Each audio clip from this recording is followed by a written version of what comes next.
There is so much misinformation being pumped out. We only got to look at Thursday to realise that. I was talking only a short time ago to a medical doctor who had treated people in Tahrir Square, very seriously injured people, a medical doctor who is Egyptian but lives in the UK. Now, he is out here with family. He felt he had to go to the square to help, to try and save lives, to tend the wounded.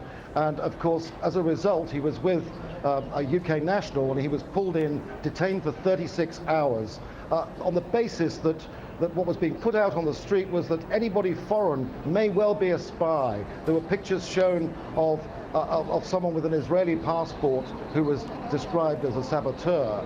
I myself had problems as well. There are issues on the streets with foreigners. Now, this has dissipated somewhat after a chorus of protest, particularly from the US, who were very influential in this. But misinformation is still kicking around, not only just from state media, but also from word on the street.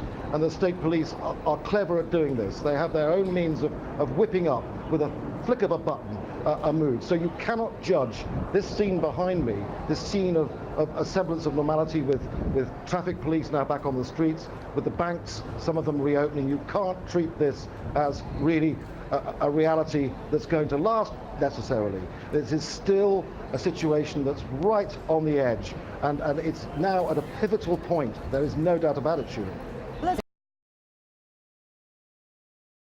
I know you can't see this, Andrew, but what they're showing at the moment on state television are pictures of banks and businesses. We can see tellers and money being counted, people walking into banks. Clearly, the picture which state television trying to put out on and we know that it's controlled by the government, that things are getting back to normal. What they're not showing are pictures, as you've shown us, of people streaming across the bridge to head into Tahrir Square. So a very, very different picture. What is it like, Andrew, trying to get information? The internet was taken down. That's now running again, albeit with restrictions. What is it like just trying to get information out about what is happening, particularly if people like you are being painted as foreign spies? Extremely difficult, extremely difficult. The situation has lessened somewhat, and you've got to think, you've also got to realise that ordinary people react to information, that particularly hearing in a desperate situation that the city is in turmoil, and they hear something about this person is dangerous, that person is dangerous, they react to it. So it isn't just what are described as the thugs, ex-convicts on the streets, and allegedly state secret police also involved in this.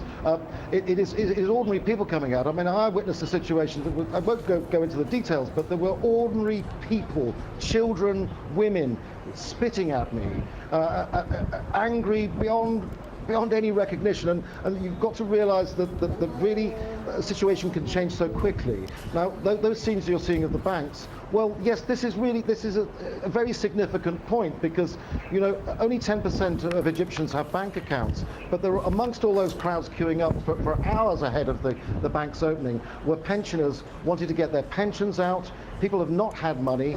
People feel they have to go back to work.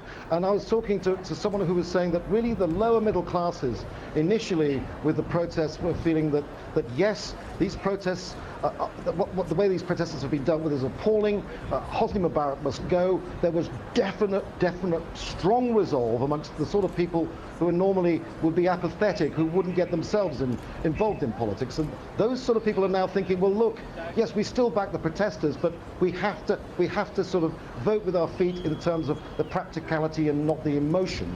So what is going on now is this real tilt with the state pushing out the message that things are getting back to normal, and then of course the demonstrators, the protesters, on the one hand engaging in dialogue with this regime because they feel this has reached the point where they have to, and of course the activists who now have the internet, they're able to mobilize better than they were 4 or 5 days ago, are determined to hold the line here.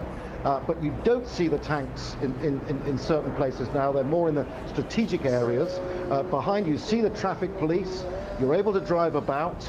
There are more cars on the streets, more people doing, you could call them normal things. In cafes, you can talk to people who will tell you a mixed bag. But really the issue is this, and we've said it so many times, will Hosni Mubarak physically stand down as head of state? It seems no, and it has to be said that the people we're seeing now mourning the death of what they're calling martyrs, the victims of the violence in Tahrir Square, Liberation Square, are intent on staying put, intent on carrying this forward. Okay, Andrew, for the moment, thanks very much indeed for that. Let's just bring you up to date if you're just joining Al Jazeera with the key events. Live pictures from Tahrir Square where people are engaged in prayers. These prayers are dedicated to those who died during the 13 days of protests. So now nearly 2 weeks since these protests began, demanding a change of regime in Egypt, demanding that Hosni Mubarak stand down. The other key developments, Muslim Brotherhood, the banned political group, expected to hold talks with Vice President Omar Suleiman today. That meeting not started yet. We're expecting that it will start soon. Other political groups may well be attending in that. The government trying to end the political crisis, but the Muslim Brotherhood leadership has made it clear that it will insist on the immediate stepping down of President Hosni Mubarak. The other key development today, banks and businesses reopening for a limited time today. We've just seen pictures on state television of a bank that clearly had opened. Will be for a limited time, we think about 3 hours, but that is an attempt to get people back to normal, to get people back to ordinary, everyday life in an attempt to clear them from Tahrir Square. But as our correspondent said, these people say they've drawn a line and protesters are determined to stay. Let's go to the phone line again and once more try Wael Khalil, who's an activist and a blogger who is among protesters down there in Tahrir Square. Wael, I know we're having trouble speaking with you, but just tell us what the atmosphere is like and what are people hoping to achieve by remaining in the square? Can you hear me? I can, Wael. Can you hear me? It's Shuli in Doha. I can hear you So well. tell us what's happening now. I think people now, at this point in the day, are euphoric and relieved because the turnout is intense, so it is a large mobilization. So in the days of mobilization and government and one bit of the power, we can see we are having another big day of mobilization. So we have this sense of the week and but what we're hoping to achieve, we're still on the main course to start the issue of